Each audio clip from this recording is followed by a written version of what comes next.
Well, another big bike that came out this week was the new Canyon Sender. That thing looks beautiful. You know, reading some of the information about it, it's Fabian Burrell's baby, basically. He spent 10 years of his life, you know, trying to make the perfect downhill bike. And somebody who's a former world champion, World Cup winner, I can't think of a much better person. And then his tools to create the best bike now, Troy Brosnan, Lucas Shaw. But he said he started 10 years ago.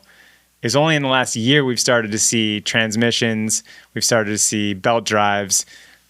Is it behind maybe because it's been such a passion project? Maybe. I don't know if I would say it's behind, just because not to bring it back to moto racing, because that's just where most of my knowledge is, but and seems to be where we're going. Seems to be where we're going, because obviously, but when gearbox, that's all the direction it's going in. But the only thing I think of that's cool about still having a derailleur, especially like on this bike, is the way they can make the geometry. Because if you look at dirt bikes, they all look the same. Mm-hmm. For the most part, the suspension, linkage, it's all in the same spot.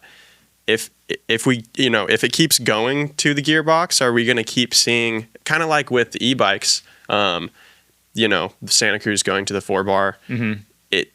Is it all just going to end up looking the same? Because the technology is dictating the idea. You're having to put something where in the motor, and a lot of those bikes with the lower shocks and stuff, it's not going to fit.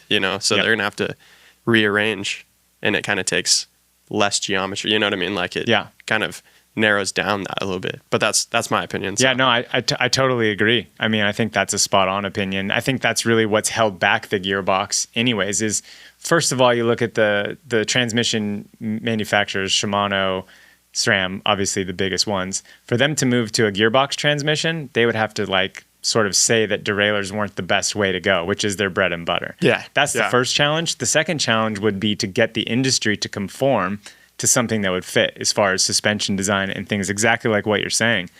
So it's interesting to see where we're going to go. I mean, people are smart. There's a lot of smart people in the bike industry. They're going to figure it out. Yeah. It's going to be sick. Yeah. But yeah, I'm interested to see. But on paper, gearbox is better, right? Yeah. Like if you think about it, you can't hit it on anything.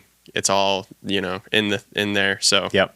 And then it's also funny too, like you think of the mental side of it. Like there's probably 20 guys in World Cup that could actually win, that had the skill and the ability to win. There's probably only 5 that you could consistently say are for sure ones to beat this week. And a lot of that comes down to mental. So even like Troy and Luca showing up to the race, for the last year, it's been all about gearbox and belt drive. And they're going to show up with this brand new bike and it doesn't have it. How they can mentally deal with that ultimately is going to deal with, where they're going to finish in the race. It's not the fact that it has this or the fact that it has that, because, man, everybody is so good now. We're still waiting on a gearbox win, right? So, yep. I mean, you would think there's a couple, I think there's a new track. What's the new track this year that's going to be on? Lake Placid. They're coming to America. Oh, well, yeah, that one. But I totally forget the name of the track. But there's a track that's like a straight downhill track. Like there's not going to be pedaling. And I think that's like where the gearbox and the belt drive could happen. Yeah. For sure. Because, there's still an amount of drag I hear from a belt drive, right? Yeah.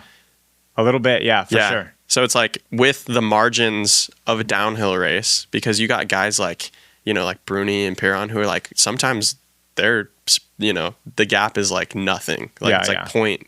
They're so tight. It's like, what do they got to do? And is that going to drag them back, or they'll do whatever it takes. Yeah. That's what they're going to do. Yeah. Do whatever it takes. Yeah. Piron will definitely do that one. Man. Yeah. It's going to be a sick year. Who's your dark horse?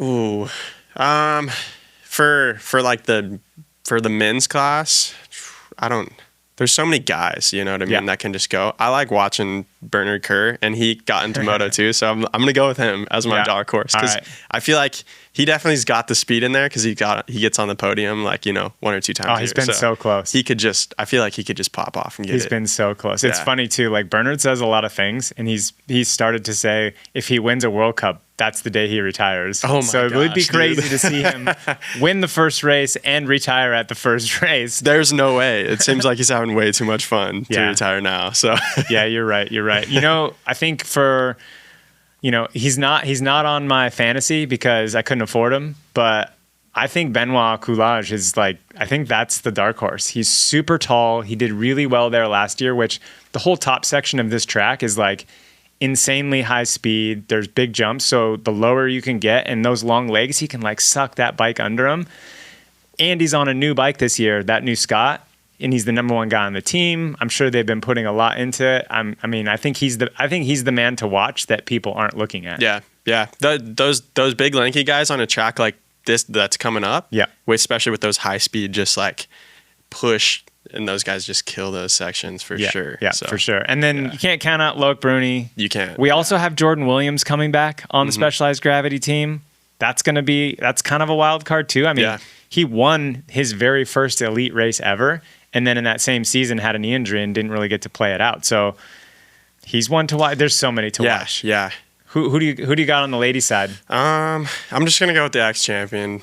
Yeah, Valentina Hall, dude. I think Tawny's got it this year, dude. You think Tawny's got it? Okay. Yeah. All right. She beat her at the It's Not a Race, the test event. Tawny won. Tawny's on a new bike this year. She won a race for the first time in a long time last year. Yeah. So I don't know. I give the momentum to her. I feel like, winning so much can make the off season hard to perform and to be able to improve.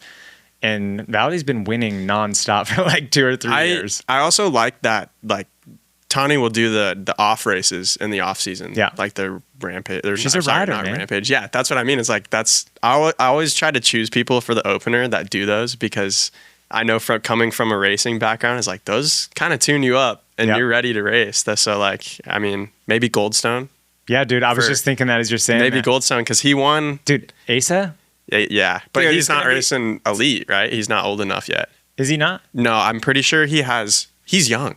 Like is he he's young? like, is he that young? I thought he was going like elite this year. 17 or 18. Shit. He might like just be 18, but I don't think you can race it. So he's got 8 races to win this year, and then he'll go elite. I bet he kills it. I raced him in 2023 at Purgatory, which is his local mountain on an enduro, and like he was on a different level than like all the big mountain enduro guys, and we were all just like, oh, yeah. He's like 16. Yeah, too, it seems so like he's just got that natural gift. Yeah, and he's got the right people around him now. So yeah, cool bike.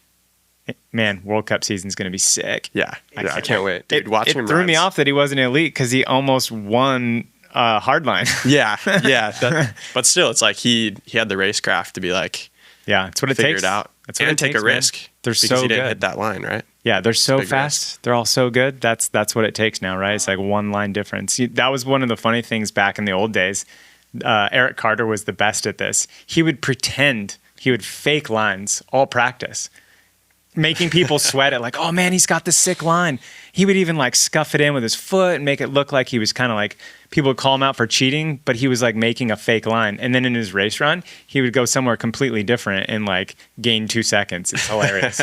That's like for the moto fans, Christophe Purcell. Yeah. He was like the cheater line wizard. Like Typical he would Frenchie. be like if there was like a foot outside of the markers, he was in it. You know what I mean? Like just Typical Frenchie.